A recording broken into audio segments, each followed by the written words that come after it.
Bab 1901. Sambil menggelengkan kepalanya, Zeke maju ke pintu dan membukanya. Begitu pintu terbuka, Thomas bergegas ke bangsal bersama Desmond dan Gawain.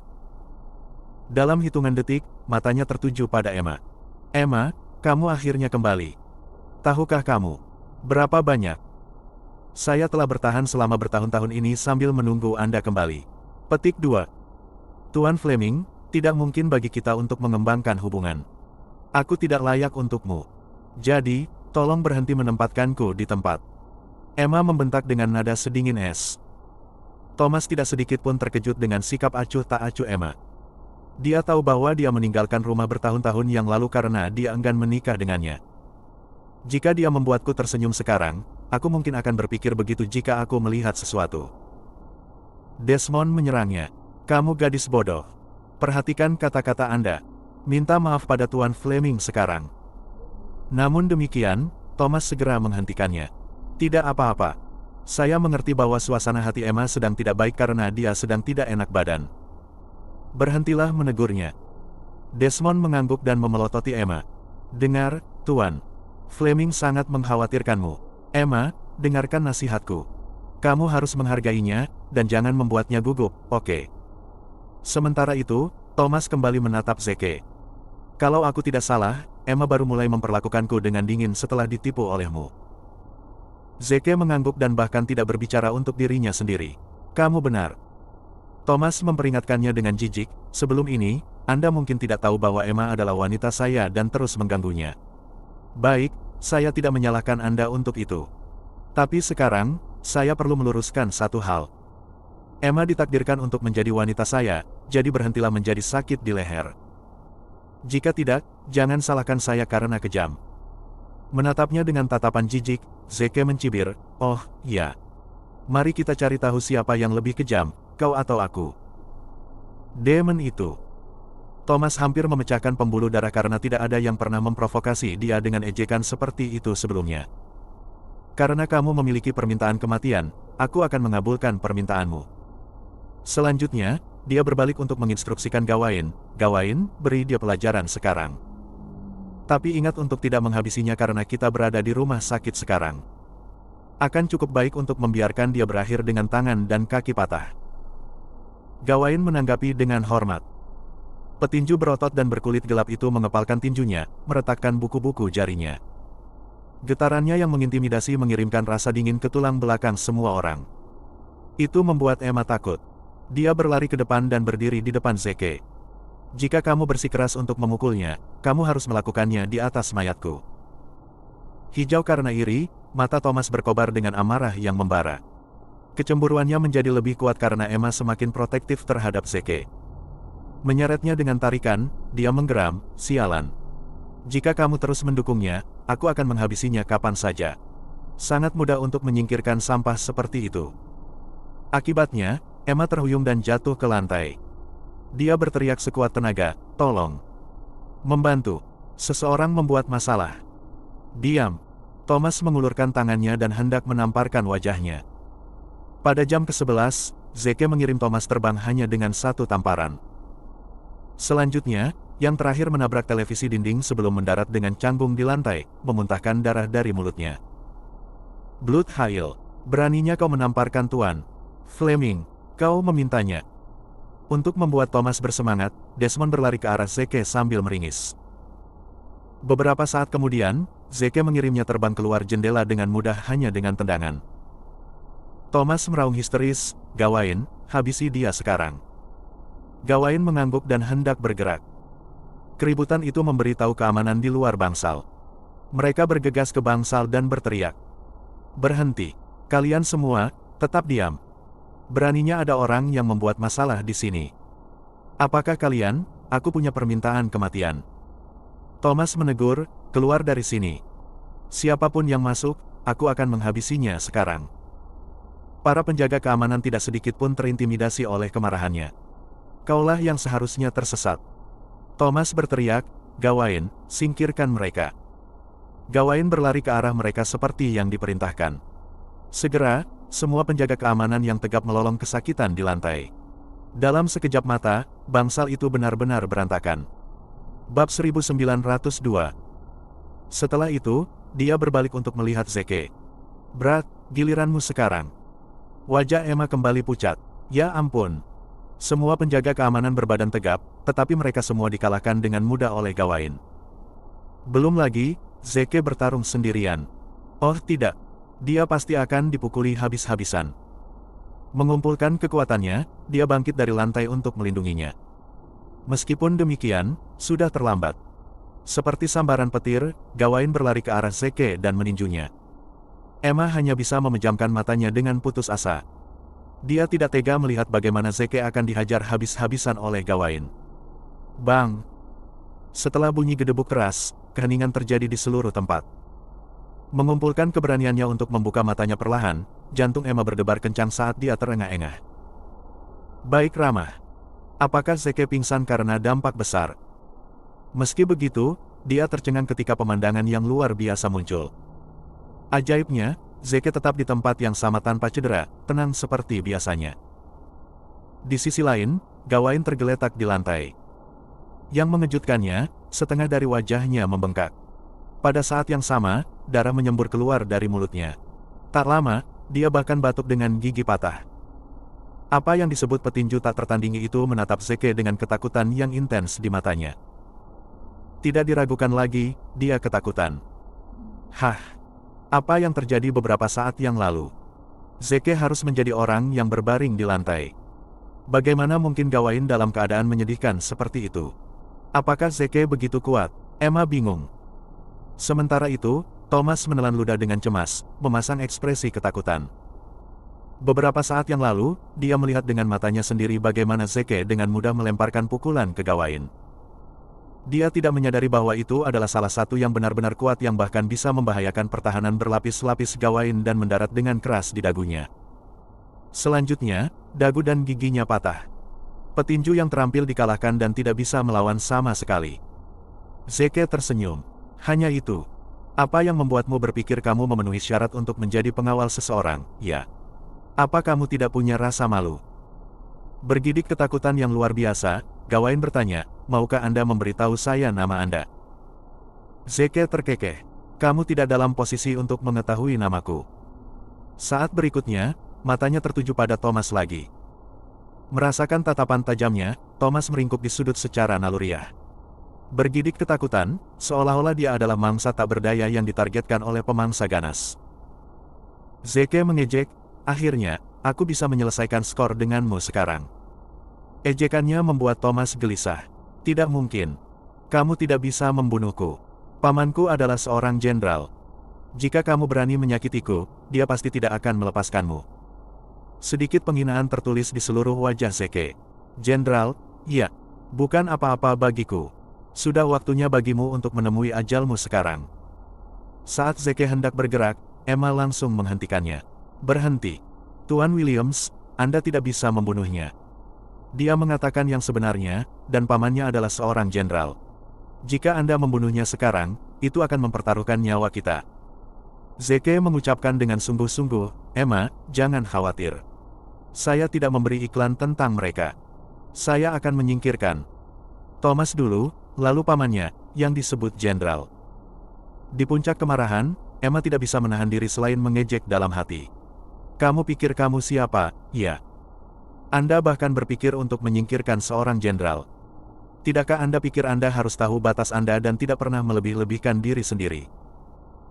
Tidak pernah terpikir oleh Emma bahwa di lapangan golf Asgermanor, Zeke telah menyebabkan dua jenderal menemui ajal mereka hanya dengan dua panggilan telepon. Belum lagi, salah satunya bahkan dari Angkatan Pertahanan Nasional.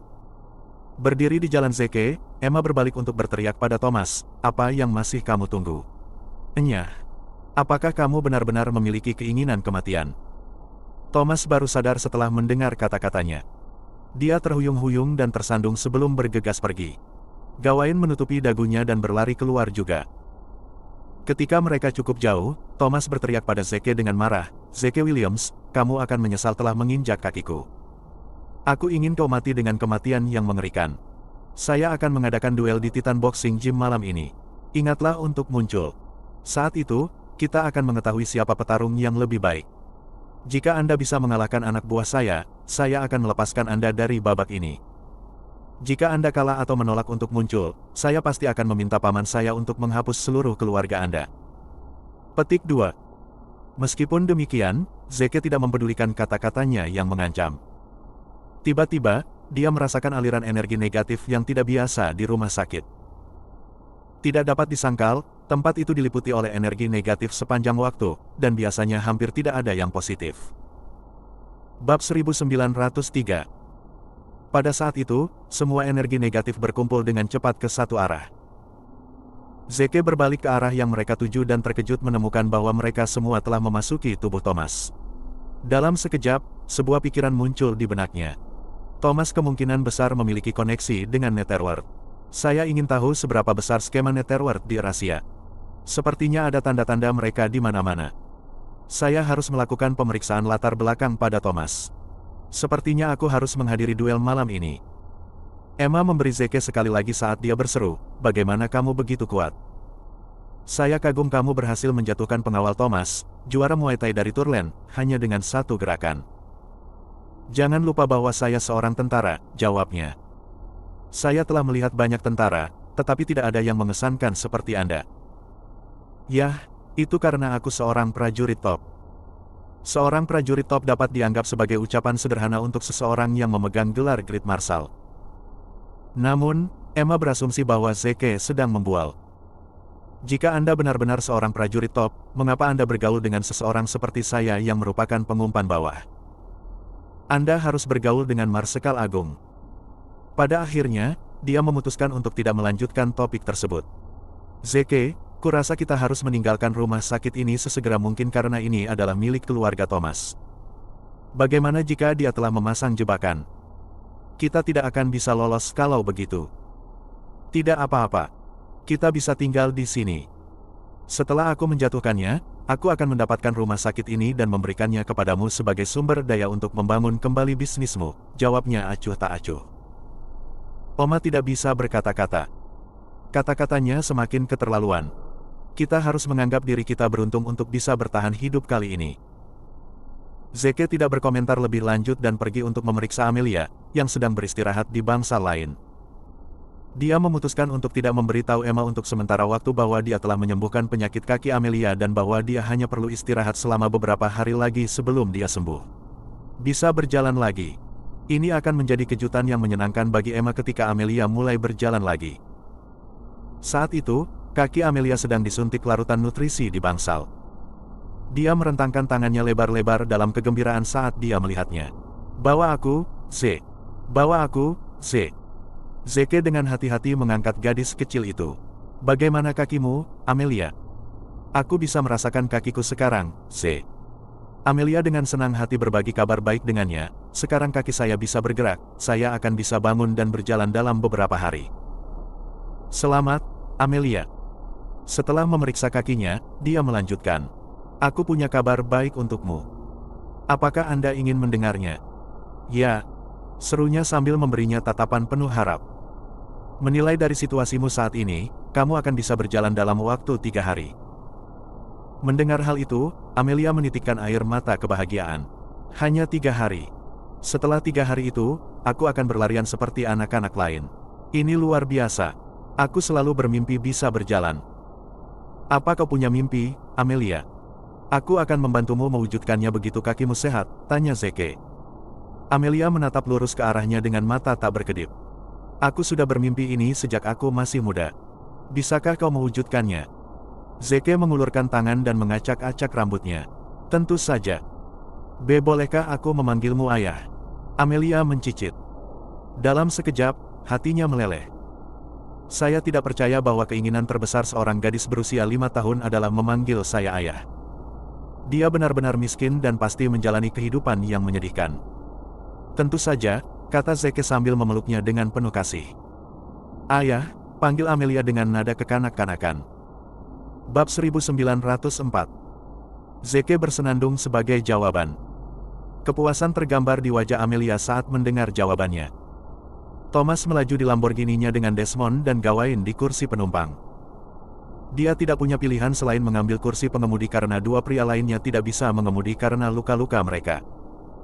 Gawain mengalami patah rahang akibat pertarungan dengan Zeke, sementara Desmond juga terluka di sekujur tubuh. Hanya ketika mereka bermil-mil jauhnya, Thomas akhirnya merasakan sedikit rasa aman. Dia dengan keras mengutuk saat dia memperlambat mobilnya, bajingan itu. Aku pasti akan mencabik-cabikmu nanti. Gawain, beritahu arena tinju segera untuk menyiapkan beberapa pertunjukan yang menggembirakan untuknya malam ini. Gawain buru-buru mengangguk sebelum mengeluarkan ponselnya untuk menghubungi Titan Boxing Gym. Dia mengelola gym setiap hari, yang dimiliki oleh Thomas dan didirikan murni untuk memuaskan selera kekerasan yang terakhir. Setelah menyampaikan perintah bosnya ke gym, Gawain berkata, Zeke cukup ahli dalam bertarung, Tuan Fleming, dan kurasa aku tidak bisa mengalahkannya. Lebih baik jika kita mendapatkan boxing tyrant untuk melawannya malam ini. Thomas menghela napas.